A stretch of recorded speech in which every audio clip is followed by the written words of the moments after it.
Este vídeo é oferecido pelo canal Big Omnibus. Veja as histórias dos nossos heróis contadas de forma cronológica. Homem-Aranha, Super-Homem, entre outros. Confere lá e dá uma força. O link está na descrição.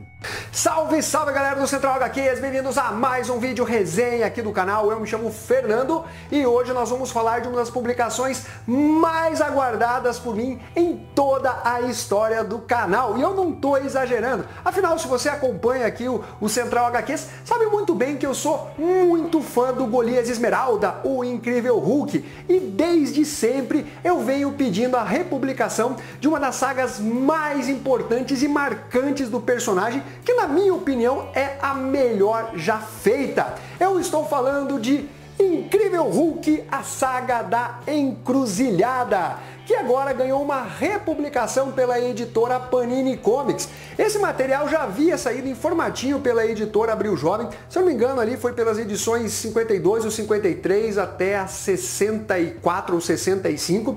É uma saga um tanto longa, né? Publicação que conta com os roteiros de Bill Mantlo, um dos melhores, se não o melhor roteirista de toda a história do Incrível Hulk, ao lado do Peter David, com desenhos do mestre Sal Buscema, o desenhista mais longevo dentro das histórias do Incrível Hulk, com a arte final que foi muito marcante e trouxe um traço um tanto diferente para o trabalho do Sal Buscema, que foi do Gary Talaoc. Temos ainda, galera, Mike Mignola no seu início de carreira, trabalhando exatamente na saga da Encruzilhada, nas últimas edições. Bom, e já me antecipando a pergunta de Fernando, eu posso ler essa publicação sem ter lido nada do personagem ou sem ter lido a história anterior à saga da Encruzilhada? Vamos lá, galera. A Panini lançou a coleção histórica Marvel do Incrível Hulk. Foram 12 volumes. Se iniciou lá com a fase do Roger Stern, depois passou pela fase do Bill Mantlo com o Sal Buscema e foi finalizada na edição número 12. E é justamente depois do volume 12 que nós temos a saga da Encruzilhada. Então eu diria para vocês que seria sim interessante vocês lerem pelo menos o volume 12. Não é exatamente necessário, imprescindível, porque aqui é explicado, né, o que aconteceu anteriormente. E no caso, o Bruce Banner perdeu o controle sobre o Incrível Hulk por ações do vilão Pesadelo, que acabou entrando na mente ali do Golias Esmeralda, e o Bruce Banner, cansado de tudo aquilo, acabou se refugiando dentro da mente do Incrível Hulk, de forma que ele sequer influenciava o personagem. Diante de um dilema do Hulk causar a destruição da Terra ou dele ser ferido e até mesmo morto, o Doutor Estranho decide enviá-lo para a Encruzilhada, um local que dá acesso às mais diversas dimensões, infinitas dimensões de todos os tipos, onde inclusive as leis da física, da química funcionam até mesmo diferente do que a gente está acostumado. Mas antes de eu entrar no mérito da história e explicar também o porquê que, na minha opinião, nós temos aqui a melhor saga do Golias Esmeralda, vamos falar um pouquinho sobre o trabalho gráfico da Panini. Tá bem bonita essa edição, um bom acabamento gráfico, a parte da lombada muito bem costurada. Eu gostei bastante da arte de capa, que é do Mike Mignola, inclusive a publicação gringa, ela também tem exatamente essa capa, só que não é capa dura. Aqui nós temos um material em capa dura. Poderia ter aqui uma arte na guarda da publicação. O texto introdutório eu achei bem ok, nada demais, é apenas um resumão aí sobre o que você vai encontrar nessa obra e o que aconteceu anteriormente. Nós temos 384 páginas em papel couché, gramatura ok também, publicação colorida, com o preço de R$ 139,90. Dá para você achar com desconto, eu vou deixar o link na descrição. Ainda falando sobre a edição, no caso aqui o editorial, revisão, tradução e tudo mais, tem erros aqui que, galera, sabe, me incomodaram consideravelmente. A começar pelos erros de ortografia. Mais uma vez, faltou uma revisão mais caprichada desse material, que não é barato, né? R$ 140, ainda que você consiga com desconto, né, a Panini tá realmente deixando muito a desejar nesse aspecto de revisão, palavras escritas erradas, falta de tradução de algumas palavras. O Duende, que é da tríade que vai aparecer dentro dessa publicação, não recebeu essa tradução, sendo chamado de Duende, foi mantido o nome em inglês. Tem também o Pigmeu, num determinado trecho, não é traduzido o nome dele para Pigmeu, foi mantido também o nome em inglês, mas na maior parte da história ele é tratado sim como Pigmeu, então dá para perceber que realmente não foi uma opção, mas sim um erro. A tradução também não ficou bacana em diversas partes. Se você pega a publicação da editora Abril Jovem, inclusive aqui na contracapa, nós temos um personagem que é bem importante dentro da trama da saga da Encruzilhada, que são os pompons coletivos. E aqui eles são nomeados exatamente nessa forma. Porém, dentro da história, eles são chamados apenas de coletivo de bolinhas. Sério, dava para traduzir melhor, manter o pompons coletivos, não ia ter um problema com relação à parte de cópia da outra tradução e nem nada do tipo, dava para modificar outras coisas, mas a ideia de pompons coletivos, para quem acompanha o Golias Esmeralda, já era algo bem marcante, sem falar que me soa mais inofensivo, mais fofo, né, e que traz ali algumas surpresas, do que coletivo de bolinhas. Além disso, nós temos nessa edição algo que foi cortado na época da editora Abril Jovem por aquela questão de desalinhamento cronológico. Nós temos a história que vai tratar da infância, a juventude ali do Bruce Banner, mostrando todos os traumas que ele teve em relação ao pai e também as agressões que a mãe sofria, que vai tratar da parte do Beyonder, que estava relacionado a Guerras Secretas 2. Simplesmente, galera, a editora Abril Jovem deu uma cortada. E o pior é que é muito importante essa parte, porque foi por conta do Beyonder que o Hulk acabou saindo da encruzilhada. Ele manipulou ali as probabilidades. Bom, dito tudo isso, galera, vamos falar um pouquinho sobre a história em si e a importância da saga da encruzilhada, que simplesmente veio a influenciar os demais artistas que vieram a trabalhar no título do Incrível Hulk. Entre eles, simplesmente Peter David, um dos maiores escritores aí do Incrível Hulk, Greg Pak, outro grande escritor que deixou a sua marca, responsável por Planeta Hulk, Hulk contra o Mundo, e fanzaço assumido do Bill Mantlo, e o próprio Al Ewing, da atual série do Incrível Hulk chamada O Immortal Hulk. Todos esses, além de outros, acabaram se inspirando bastante nas histórias que foram narradas aqui no Hulk da Encruzilhada. Outro sim, nós temos o início de carreira de Mike Mignola nesse arco de histórias do Golias Esmeralda. Mike Mignola, que para quem não sabe, é o criador do Hellboy, desenhista também de Odisseia Cósmica. Ele ainda não tinha esse traço mais estilizado quando fez esse trabalho aqui na série do Incrível Hulk. Galera, uma curiosidade para vocês, a história que vai narrar a infância traumática do Bruce Banner, aquele pai violento, tudo o que aconteceu com ele, que levou depois a liberar, né, toda a sua raiva na forma do Incrível Hulk.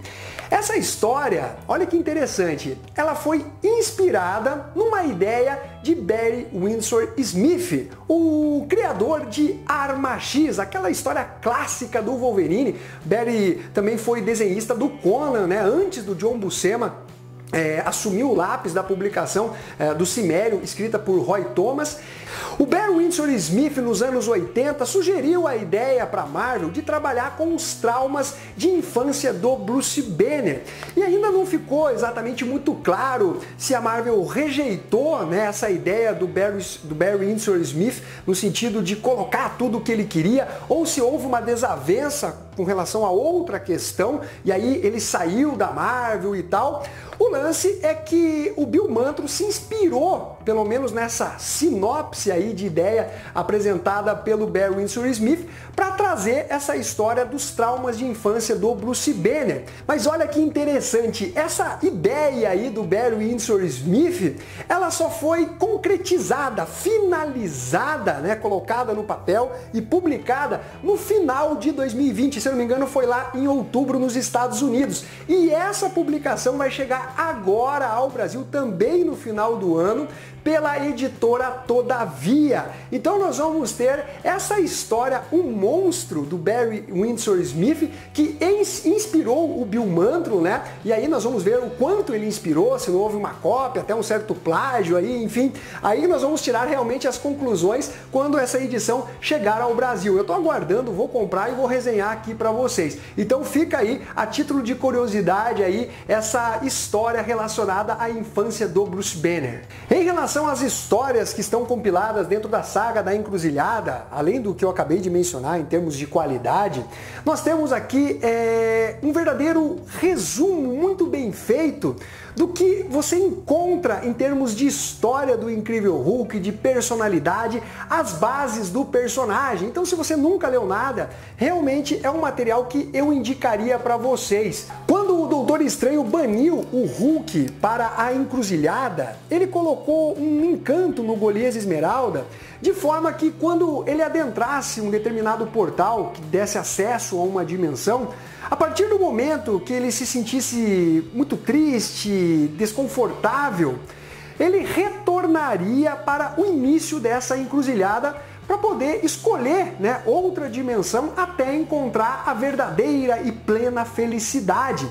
Tem ali algumas formas de você burlar esse encantamento e é explicado dentro da publicação. O Bill Mantlo, ele faz uma narrativa muito bacana e até mesmo num tom meio poético. Até porque esse Hulk não fala, ele age de forma bestial, selvagem. O Bruce Banner não tem mais influência. Inclusive o Doutor Estranho acreditava que o Bruce Banner estava morto, né? Ele simplesmente sumiu na mente do Golias Esmeralda. Mas obviamente a gente sabe que isso acabou não ocorrendo. Ele simplesmente ficou recluso lá no fundo da mente do Incrível Hulk. Você tem a participação de personagens bem interessantes dentro dessa trama, como os pompons coletivos. Me desculpe, Panini, eu não vou chamar de coletivo de bolinhas. Pode parecer uma besteira, mas quem está acostumado com a publicação da editora Abril Jovem, assim vai se referir a esses personagens, que são muito importantes dentro da trama. Eles tentam convencer o Incrível Hulk a levá-los à dimensão natal. Acontece que eles também têm um encanto, mas esse encanto impede com que eles acessem qualquer um dos portais das dimensões que estão ali na encruzilhada. Os pompons, eles servem como um elemento narrativo dentro da história que vai fazer com que o personagem e a própria trama em si, ela vá se desenvolvendo de forma satisfatória. Ela se inicia de maneira bem simples, com o Hulk tendo um contato, as suas experiências com essas dimensões, que, como eu mencionei, tem leis da física e da química muito diferentes. O Hulk, em determinados locais, ele é tão fraco que ele pode apanhar simplesmente de uma criança. Existem monstros gigantes, cidades, ou melhor, dimensões totalmente desérticas, outras que são só aquáticas, é como fosse um mundo de mar. Então você tem toda essa criatividade que é colocada dentro da história pelo Bill Mantlo. Além disso, nós temos a participação do grupo Alienígenas, que foi criado pelo próprio Bill Mantlo, onde basicamente nós temos ali 4 pessoas que tentaram imitar, né, a missão espacial do Quarteto Fantástico para ganhar superpoderes, mas as coisas também não acabaram saindo da forma que eles queriam. Outros personagens de histórias antigas do Incrível Hulk também dão as caras nessa publicação. Não vou ficar entrando exatamente em detalhes. E tem algumas histórias onde o Hulk é praticamente um coadjuvante, né? Onde o Bill Mantlo, ele tenta explorar as diversas facetas do personagem, no sentido de ser deixado em paz, a relação de amizade, de fidelidade que ele tem, o lado heróico do personagem, no sentido de salvar a donzela indefesa, que vai mostrar não ser tão indefesa assim, tentando auxiliar os amigos. Então, toda essa carga emocional, explorando, né, as várias facetas do personagem, desde aquele cara que simplesmente sai destruindo e arrasando tudo, aquele que em alguns momentos se sente sozinho, frágil, principalmente quando a força dele, né, já não consegue garantir uma segurança. Então o Bill Mantlo consegue entregar para o leitor vários aspectos, né, da personalidade, das histórias em si do Incrível Hulk. Um dos aspectos mais legais dessa história é quando o Bill Mantlo invade a psique ali do Incrível Hulk e apresenta a Tríade, que é formada por uma estrela que é chamada de Brilho, que ficava em cima da cama do Bruce Banner na sua infância. Temos também um boneco, né, que é a Guardiã, que é um arqueiro, ou uma arqueira, melhor dizendo, e temos também o Duende, que ele representa a raiva do Incrível Hulk. Cada um desses representa algo no personagem, né? A Guardiã é a questão da sobrevivência, de seguir adiante, a resiliência. O Brilho é a parte que tenta trazer uma iluminação dentro da mente do Incrível Hulk, tenta guiá-lo ali de forma mais inteligente, e o Duende, como eu mencionei, a parte mais raivosa do Hulk enfrentar os desafios e tal. Então ele consegue utilizar esses personagens para fazer com que a mente do Bruce Banner novamente se aflore, né? Ele ganhe espaço e novamente controle, pelo menos em partes ali, as ações do Incrível Hulk, porque as dimensões que estão ali na encruzilhada são muito perigosas e podem até matar o Golias Esmeralda. Em suma, galera, realmente nós temos aqui uma história gostosa de ler, que não é datada, bem escrita, com desenhos muito bons, tanto do Sal Buscema como do Mike Mignola. Os desenhos do Sal Buscema sofreram bastante com a influência do arte finalista, que é o Gary Talaoc.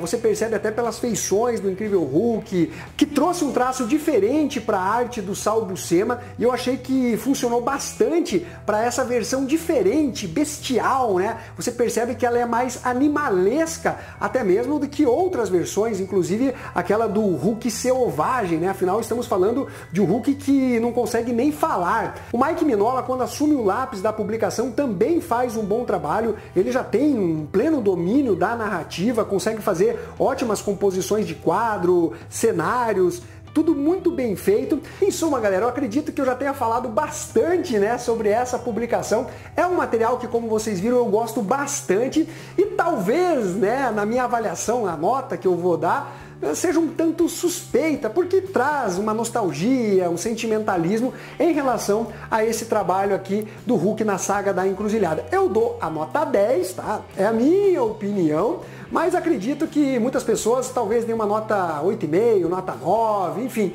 Para mim, é um dos melhores, se não o melhor trabalho já feito em relação à série do Incrível Hulk. Então é isso daí, galera. Espero que vocês tenham curtido esse vídeo. Não esqueça de dar o seu like, compartilhar, e ficamos até a próxima. Fui!